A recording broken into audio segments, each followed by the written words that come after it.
Thank you very much, Alex. Yeah, my name's Kenneth Cox. I'm from Snapwire Software. We're based in Maidstone. Today I'd like to talk to you about blockchain. I want to move away from the idea that it's only associated to Bitcoin or cryptocurrencies and how it can apply to other industries and your business. So, who's heard of blockchain? We're all quite technical here, aren't we, I think cool. Can you shout out some things you've heard about blockchain? Sorry? Smart contracts, okay. Anything else?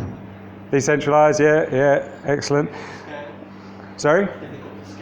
Difficult to scale, yes, yeah, there are problems. These are all projects that are out there, people are working on to try and improve the scalability, etc. One of the most common responses, and I was having a chat just now with someone, is it's basically Bitcoin. So there's a huge connection between the two at the moment, and it's something I want to move away from. But focusing on Bitcoin for a short while, can someone tell me some of the things we know about Bitcoin? What are some of the words that the media throws out there? Anonymity, okay. Volatile, definitely volatile. Mainly downwards trend, I think, lately. Mining, okay, yeah, good one. Good. Okay, so the media, we have quite a few negative comments in terms of it's a Ponzi scheme. Has anyone heard that one? It's not backed by anything, it's going to go to zero, etc., etc. So these are some of the things we want to address. In terms of the agenda, we're going to talk about Bitcoin and the evolution of money, and that's how it's led to where we are now. I want to try and separate the idea of Bitcoin and blockchain so that we start to see why blockchain can stand on its own, move away from the idea that it is heavily associated to cryptocurrencies. A little bit about how it works, so we'll run through that, and looking at the concept of blockchain simply as a database. That's all it is, it's just another database. Why is it so different from other databases that already exist?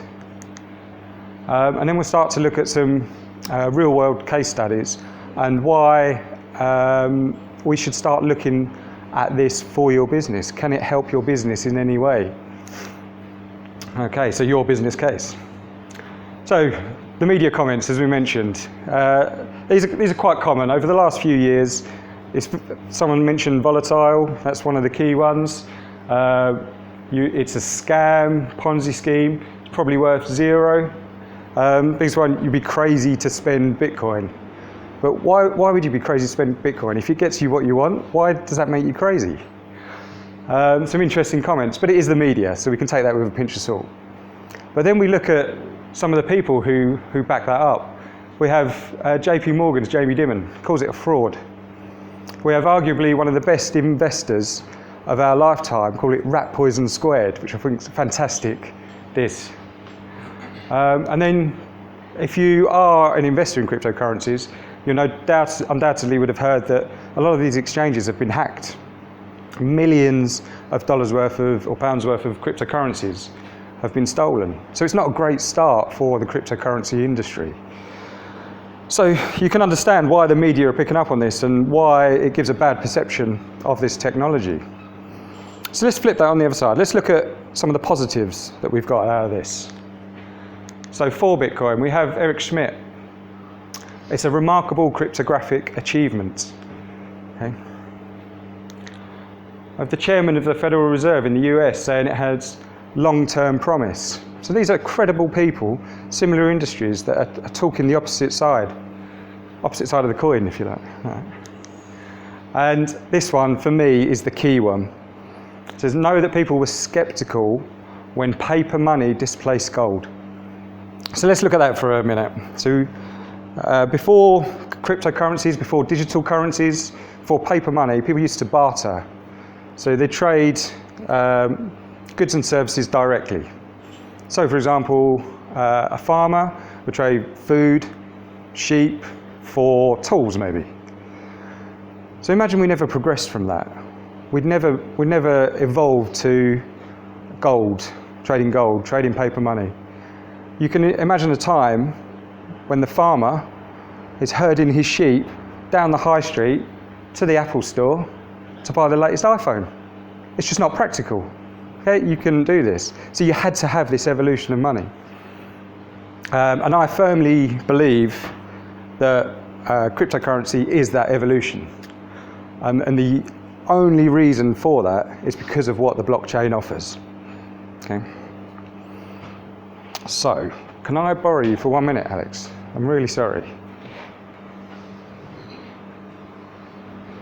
Just wanted to get the presentation bit up so it skips through on this and that. I can talk through it, it's not a problem. Okay, what do you need to do? Well, this usually comes up with like a black screen and... Oh, it's all right, don't worry. It's fine. So let's look at the differences between Bitcoin and blockchain. What are the key differences that allows us to start to separate that? So, on one hand, it's not working. Bear with me 2 seconds, my clicker's not working.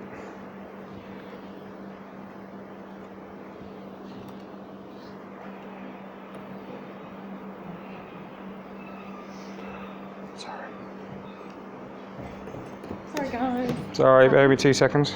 Does it stop working? Yeah, it's just not clicking through now. So let's talk about Bitcoin. So it's the very first cryptocurrency. Have people heard of the latest one that's been in the news? That's been released? Facebook. Yeah. Does anyone know what it's called? Libra. Yeah. So, do you think it's going to be a success? Yeah. Me too. So personally, I think Bitcoin's going to be your gold standard. I think Libra is going to be your daily payments to your friends for the odd beer over the counter. Okay, so is that all back? Yeah. So Bitcoin gave birth to the blockchain. You can buy Bitcoin just as you can, the same way you can buy dollars, you can buy euros. You can buy and sell and trade and do that foreign exchange trading if you're interested in making some money. And it's what's known as it's decentralized. No one owns the IP. It's not like a company has invented it and they own 100% of the IP. It's created by, who said that? Yeah, Satoshi Nakamoto. Is that right? Nakamoto.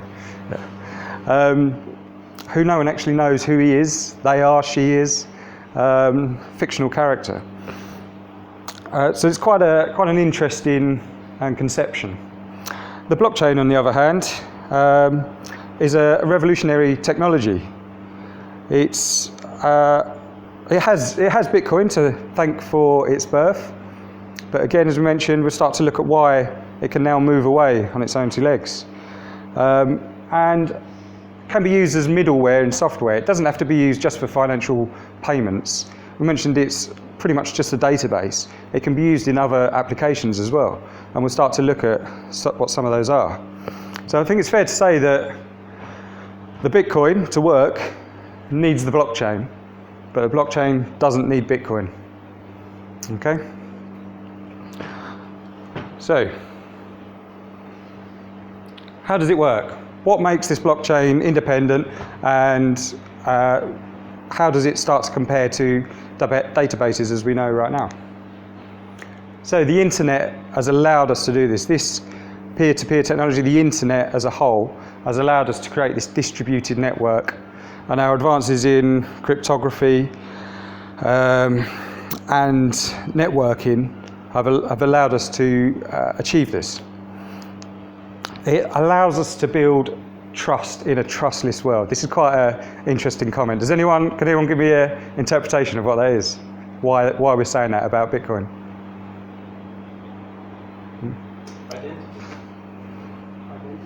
Yeah, a little bit, yeah, a little bit. It's because no one can not follow through on the contract. Correct, yeah. So when we're talking about smart contracts, yeah, you're binding to that contract, and once you've made that commitment, you can't pull out. But it's also saying it's a trustless world. We're we're networking with a group of, let's say people, we're networking with a group of people, let's stick with finance as well, to make a financial transaction. We don't know any of those people out there, so why should we trust them? The only time we do trust them is when they're verified by every other party. So it's the group, as a consensus, that builds that trust in the information that's supplied. That leads to us being confident that there's a secure transaction between two parties. So we probably say, well, we can already do that. I can already pay someone $20. I can just put it to your bank account and it's there. The difference is, I trust, when I go onto my app, my Barclays app, and pay someone £20, I trust Barclays to make that payment. I just assume they do it. And because of the way we've evolved over many years, the regulation, the policies that are in place, that's fine. I've got that trust there. The thing, but for them to get to that point, there's a lot of regulation, there's expensive policing. It's taken a lot of time to build up that trust. With the blockchain, that is inherent in the software. So we're saying, okay, I'm going to pay Bob £20. I know that everyone who's involved in that process is going to verify that transaction. I'm not relying on one centralized entity to do that. Okay, and just to follow on for that, all those details are passed to the whole party. So everyone's involved in every single transaction. It's publicly verifiable, is the term. Okay, so let's dive a little deeper. Here's a very quick example of how the blockchain works. And it is high level, so bear with me. So we have our very first block in the blockchain, also known as the Genesis block. From here, we put the transaction information in here until this block's filled up. So transaction 1, 2, 3, 4, let's say we've got 10 transactions, great. Through a process of mining, I think someone mentioned earlier, we're not going to go into detail into mining, but for a process of mining, let's say it's solving a mathematical challenge. For the process of mining, we encrypt this data and produce a hash value. Okay, simple enough. We encrypt the data, gives us a hash value at the end of it. That's fine. We then move on to block 2, and we start to fill up block 2. Once that's finished, we then go for the process of mining again. Now the difference now is that with the transactional data, we also include the hash data from block 1. So that's fed into here, along with the transaction data, is then hashed to produce a new hash value. That process is then carried on to block 3. We fill it up with the transactions, we use the hash value from here to encrypt all this data to create a new hash. And that's great. And that's pretty much what the blockchain is. We have a lot of blocks and we have a link that creates the chain. That's all it is. Now the beauty of this system is that if someone tries to corrupt the data, they want to change a transaction back here. So they want to put, instead of that money going into someone else's account, they want it to go into my account. Great. They can change that data, but if they change that data, it changes the hash value down here.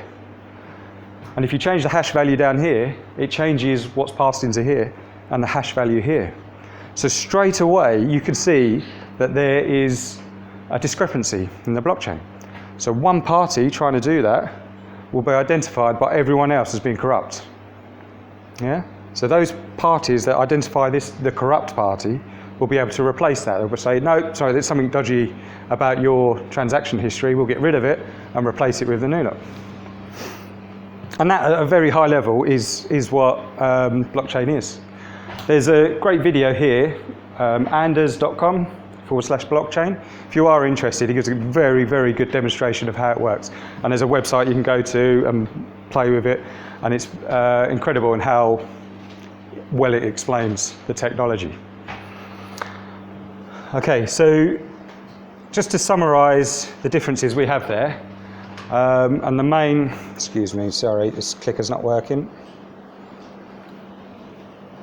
I'm not sure if it times out, Alex, sorry. You carry on, I'll fix it. Okay, so the next slide will give us a summary of the differences between the kind of centralized process, if you like, of having everyone talk to a central agency, hopefully coming up soon, versus all parties having that transactional information. And it's a nice diagram to explain exactly how that works. It's much easier to corrupt one version of the data than it is multiple versions that are hosted everywhere. That's it. Next one after that one, yeah. Okay. It's so professional here. Sorry, it's my clicker, I need to keep... No, it's actually showing the wrong slides. So that's not the slides. Oh, that is it, it's just got animation over it, I think. So if you go back to that one.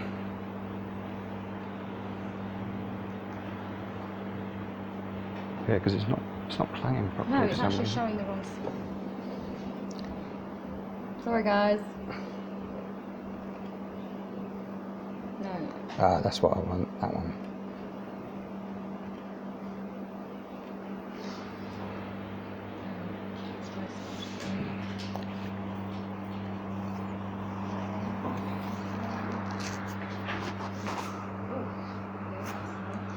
Oh, sorry, my clicker's working now, I think. Oh. Yeah, perfect, that's it. You good? Good. Right, okay, so this was the diagram I was talking about. So we have all the different entities on the outside, talking to one entity in the middle with one copy of the transaction.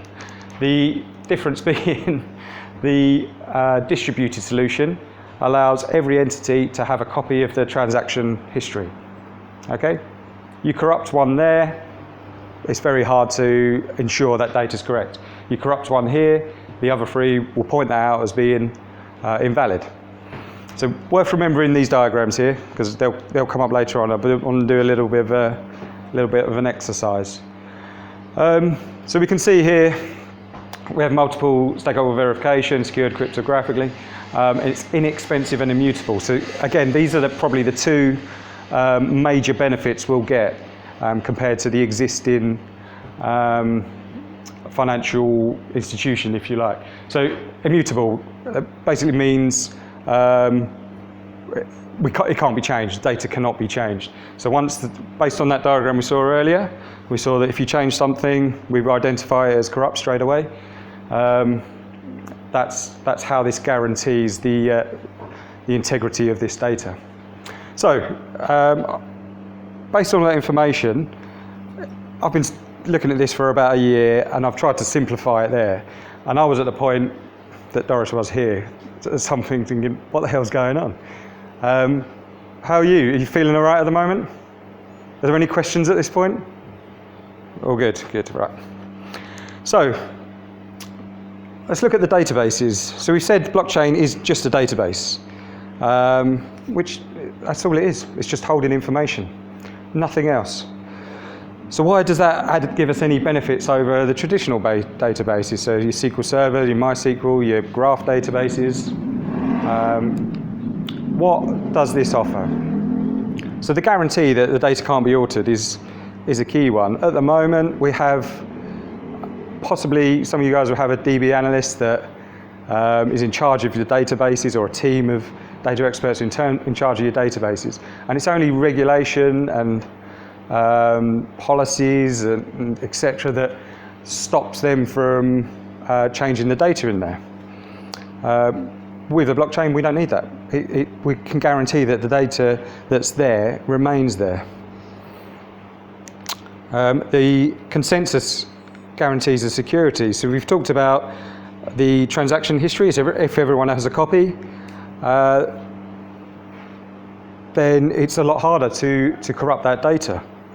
And it's publicly verifiable as well, especially in the sense of Bitcoin. There are other cryptocurrencies or other blockchain solutions that are going private or providing a random solution to the transaction history. So they're worth considering if you are looking into it for your business. But as it stands with Bitcoin and with the blockchain, it's all open. You can go onto a website and you can see the full transaction history of every transaction made since day one. Okay. So what does this mean for you, for your business? We'll start to look at some case studies.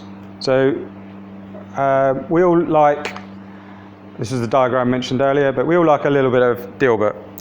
Now this summarizes perfectly what blockchain is about. So over the last maybe 3 or 4 years, there's been a lot of hype about what blockchain can offer. And similar to the dot-com boom, I guess it was, around 2000, a lot of money was just thrown at the technologies. And this is very similar. So in the form of ICOs, initial coin offerings, very similar to IPOs, people were throwing ridiculous amounts of money just at the idea. And I think there was even an example of a company adding blockchain to its company name, and straight away the company value tripled just because they changed the name. So it was a point where people were just using the technology for the sake of it to get investment, but possibly not even needed. So we need to make sure that if you are using the technology, does it actually warrant it? You know, are we going overboard just because it is quite cool at the moment? It's a bit of a buzzword.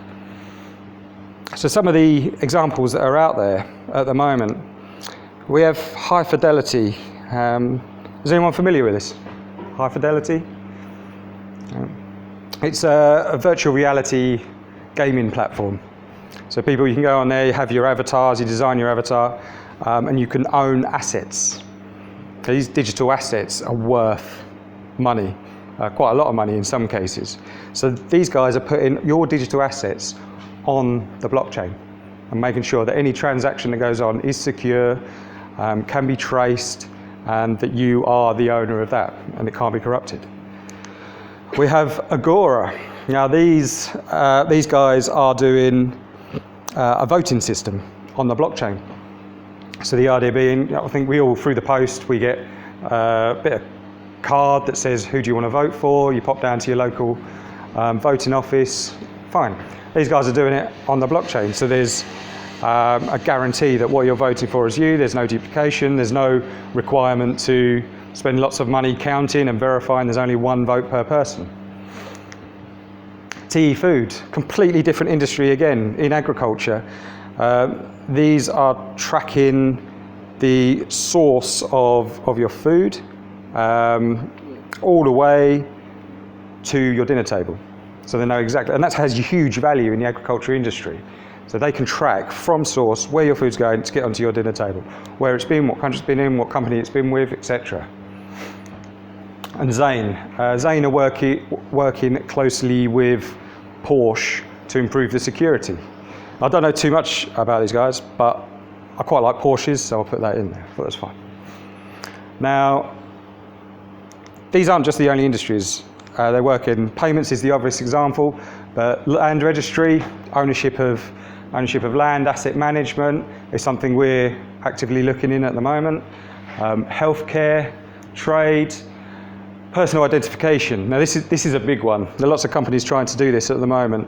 So if you imagine your phone, especially combined with healthcare, let's imagine you're in an accident, hope not, but if someone can grab your personal identification, grab your full healthcare history straight away, that has huge benefits to healthcare, but also this links in with pretty much every other industry. So if you can securely identify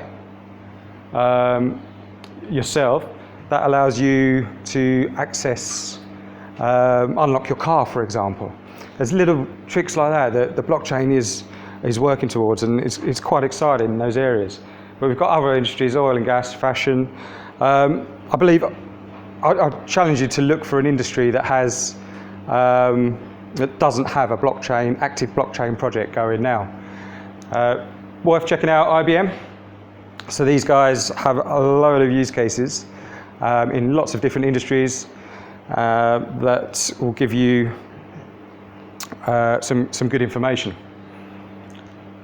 Okay, so your business case. Why should you care?